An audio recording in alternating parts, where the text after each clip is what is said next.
Hi dear friends, मैं doctor Mir जोयानिस एक psychologist हूँ और आप सभी का मेरे चैनल में बहुत बहुत स्वागत है। आज इस वीडियो में बात करेंगे कि मानसिक रोग का घरेलू उपचार क्या है, घरेलू उपाय क्या है।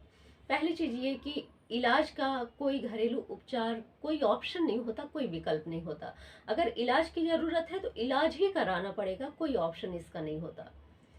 और रही मानसिक रोग की बात, तो अगर इलाज की जरूरत है तो सिर्फ इलाज ही एक ऑप्शन है, दूसरा कोई ऑप्शन नहीं है। वन वे है, दूसरा कोई रास्ता नहीं है।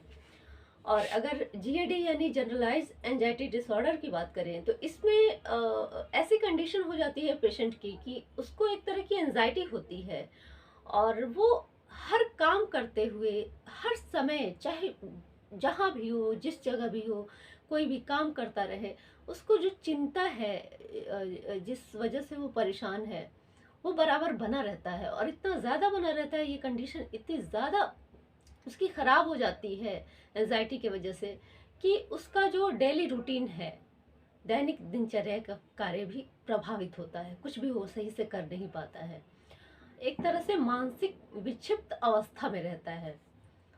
ये लक्षण होते हैं जीएडी के, और कई लक्षण होते हैं, सामान्य तौर पे यही मुख्य लक्षण होता है। तो ऐसे पेशेंट को अगर उनकी हालत में थोड़ा सुधार करना है तो उनको 3 चीज़ें बिल्कुल छोड़ देनी चाहिए। इसको आप घरेलू उपचार के तौर पे ही रख लीजिए, जैसे परहेज होता है।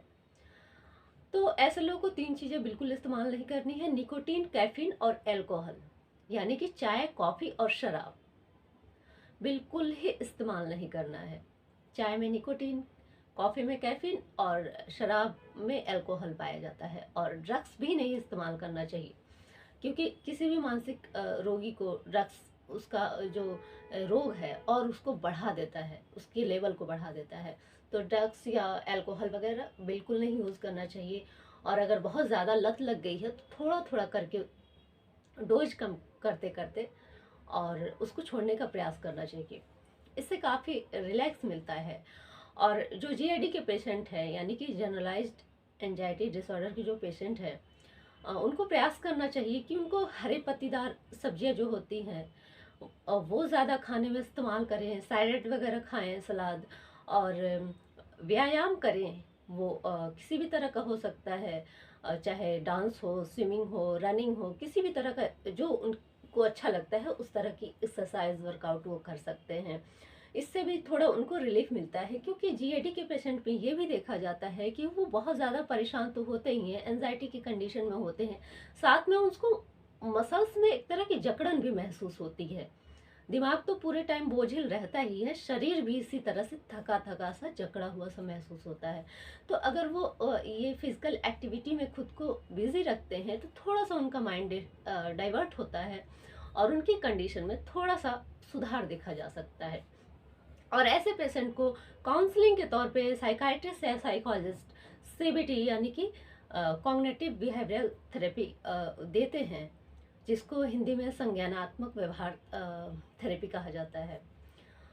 और अगर पेशेंट कोऑपरेट करे तो उनके हालात में काफ़ी सुधार देखने को मिलता है। जैसे कि वो बिल्कुल ये शराब वगैरह पीना छोड़ दे, ड्रग्स लेना छोड़ दे, चाय कॉफ़ी कम कर दे पीना या बिल्कुल छोड़ दे, और अपने आप को ज़्यादा से ज़्यादा बिजी रखें।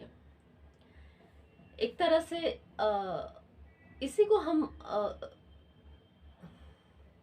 घरेलू उपचार कह सकते हैं। क्योंकि मैंने पहले भी कहा है कि शारीरिक या मानसिक रोग का अगर इलाज की ज़रूरत है तो उसका दूसरा विकल्प होता ही नहीं है। इलाज का कोई दूसरा विकल्प नहीं होता। अगर इलाज की ज़रूरत है तो इलाज ही कराना है, बस एक ही रास्ता होता है। लेकिन फिर भी अगर आप थोड़ा बहुत परहेज करते हैं, जो चीज़ें आपको ज़्यादा नुकसान करती हैं, तो आपकी हालत में थोड़ा सा सुधार होता है। पूरी तरह से सुधार नहीं होता, उसके लिए इलाज की ज़रूरत है। मैं ये वीडियो इसलिए बना रही हूँ कि किसी ने पूछा था कि एंजाइटी या जीएडी के पेशेंट का घरेलू उपचार क्या है। तो घरेलू उपचार कोई नहीं होता, मानसिक रोगों का तो बिल्कुल नहीं होता है। शारीरिक रोगों का पहले के ज़माने में जब चिकित्सा इतना विकसित नहीं था तो लोग मजबूरी में जो आता था उनको वो करते थे, घरेलू उपचार वगैरह। लेकिन इलाज का कोई विकल्प नहीं होता, चाहे शारीरिक रोग हो या मानसिक रोग हो। उम्मीद है आपको वीडियो अच्छा लगा होगा और मिलते हैं अगले वीडियो में। Bye bye.